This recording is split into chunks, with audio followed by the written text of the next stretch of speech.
राम और लक्ष्मण, झारखंड से।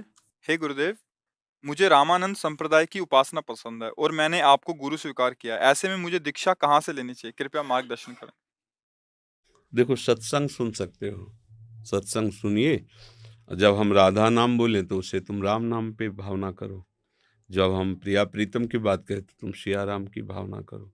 सत्संग सुन सकते हो, लेकिन मंत्र और उपासना पद्धति वहीं से लेनी चाहिए जहाँ आ सकते हो, क्योंकि हमारा जो हार्द विषय है वो श्यामा श्याम है। जब हम प्रवचन करते हैं तो पूरे शास्त्रों की बातें जहाँ जहाँ भी जिन जिन महापुरुषों ने कही वो हम कहते हैं, लेकिन वो हमारा हार्द विषय नहीं है। हमारा हार्द विषय रंगीले छबीले लाडले युगल सरकार श्यामा श्याम। तो जब आप हमसे जुड़ोगे तो ये प्रभाव आपको फिर नहीं चल पाएगा। अगर उधर चलोगे तो अपराध लगेगा, इधर घसीटोगे तो तुम्हारी रुचि उधर है। इसलिए इष्ट मिले और मन मिले, और मिले भजन रस रीति, तब बात बनेगी। इष्ट मिलता है, भजन मिलता है, रस रीति मिलती, आराम से चल जाना चाहिए। तो आपको चाहिए कि आप आचार्य चरणों का आश्रय लेकर उसी संप्रदाय के संत से दीक्षा लो जिस आराध्य देव में रुचि है। समझ गए ना? और सत्संग खूब सुन सकते हो। हम किसी को भी भगवत भाव से मानकर उनके वचनों पर चलें, पर हृदय का प्रेम, अगर हृदय का प्रेम प्रभु श्री राम के चरणों में, तो गलत तो नहीं है ना? वही श्याम है, वही राम है।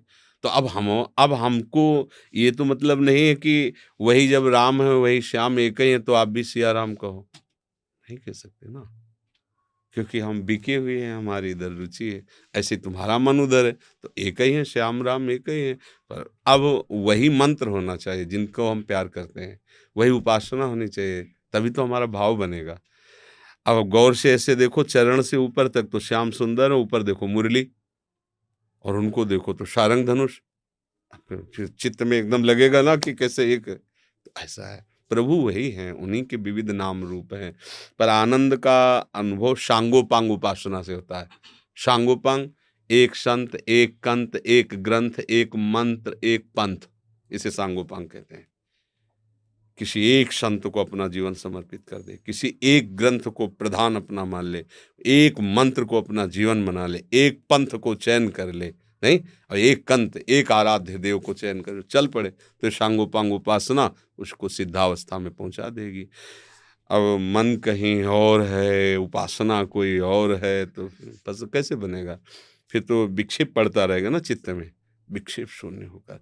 और जो अगर सिया राम जी को राधे श्याम में तुम्हें अर्पित करना है ना, तो खुद वो अपने आप फिर नहीं, नंददास जी तुलसीदास जी के गुरु भाई थे। लाल जो श्याम सुंदर में ऐसी तुलसीदास जी ने कहा कि हमारे प्रभु में क्या कमी देखी जो श्याम सुंदर को, तो उनका गुरु जी ने रखा है नंददास नाम।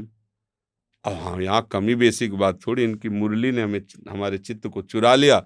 अब तो हम किसी काम के नहीं रह गए, श्याम के हैं। तो वही राम है, वही श्याम है। तो वो जब चाहेंगे अगर ऐसे घसीटना, तो वही आकर के घसीट लेंगे। अपने को तो ऐसे रहना है, नाव में बैठ गए, किधर ले जा रहे हैं वो जाने, अपने को तो बैठ जाना है, एक जगह बैठ जाओ। ये भागना बंद करो, मन का भागना नहीं। अगर प्रभु श्री राम तो सब लोक महेश्वर, अनंत ब्रह्मांडों के स्वामी वही श्री हरि राम ही हैं, वही सियाजू हैं। खूब मन लगाकर उनका भजन करो, और ऐसे गुरु का चयन करो जो सिया राम के उपासक हो, तभी आनंद की अनुभूति हो। नहीं बार बार विक्षेप पड़ता रहेगा। समझ गए? हे गुरुदेव, हृदय में दृढ़ शरणागति उदय हो, कृपया ऐसा उपाय बताएं। दृढ़ शरणागति तभी उदय होती है जब हम अपने को असहाय देख लेते हैं। विभीषण शरणागति पढ़िए, लात मार दिया रावण ने, कोई नहीं लंका में रावण का विरोध करने वाला।